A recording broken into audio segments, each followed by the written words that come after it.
Does the new Sony a7 III overheat? We're gonna find out if it catches ablaze after this.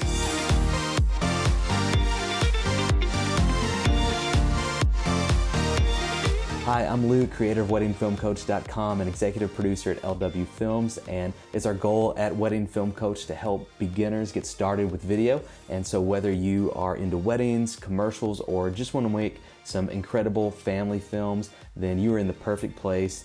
And go ahead and subscribe and hit that notification button so that with each video that's released, you'll be able to watch that and stay a little bit ahead of your competition and keep that edge. And so the Sony a7 III, lots of people are talking about this camera. There's lots of value in here. I've made a few other videos about it. Check those out as well. But lots of people are asking, does this camera overheat too quickly? And I've done a few tests, and I'm really happy to say that I have not been able to get this camera to overheat. A lot of people say, if you are filming for long periods at a time, in 4K resolution, and you're just kind of going and going and going, that it might overheat. But I've filmed in 4K for I think 3.5 hours straight, with just kind of doing record after record, and couldn't even get the overheating icon to pop up. I did have the setting on that said, hey, let it go up a little bit higher, let the temperature go a little bit higher before you shut off.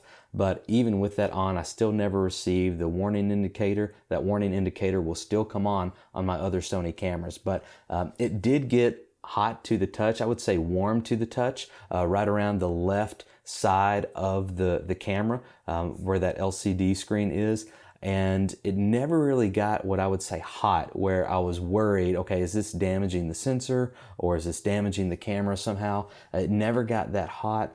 I was in a controlled environment, so it was probably about 70 degrees in my house when I was doing the test. But again, I filmed for 3.5 hours straight, never shut down on me. I never got the overheating icon that serves as the warning.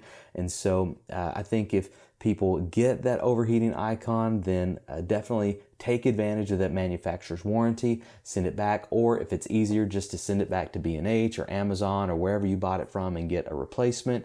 That would probably be the quicker thing to do. But for me, and I think for most people from what I'm seeing online, this camera is not overheating.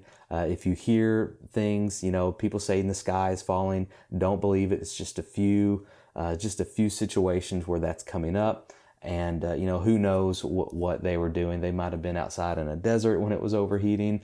Definitely, if you're in direct sunlight, keep an eye on it. It'll probably heat up a little quicker. It still shouldn't shut down on you. If you have the ability to be in the shade while you're shooting, or even just shade it with your body, getting it out of that direct sunlight will help quite a bit.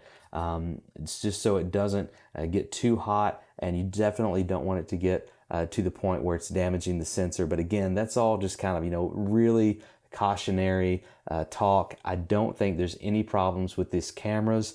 There might have been a few that slipped through quality assurance, but most of them are going to be fine. Please don't let that deter you from purchasing this great camera. If you are already excited about it, if you are already interested in it, and you see some talk about overheating, don't worry about it. Go ahead and buy it. More than likely, your camera is going to be fine. And do some tests with it before you go out on a shoot. You definitely want to just let it run, just hit record. 25 minutes later, come back, hit it before that 29-minute timer comes off, start the record button again. And I would say in most situations, of course, how you shoot, but for me in wedding films, the longest that I would ever have to shoot at a time would probably be anywhere from 10 to 15 minutes, probably for a speech or something like that. I don't record full ceremonies on these cameras because they have the recording limit.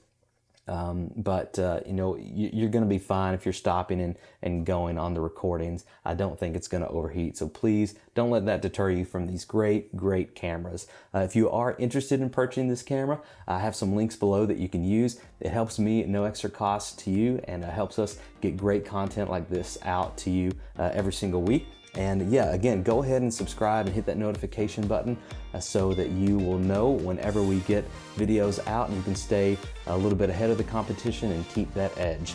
Thanks so much for joining us. I'm Luke at weddingfilmcoach.com, and I'll see you in the next video.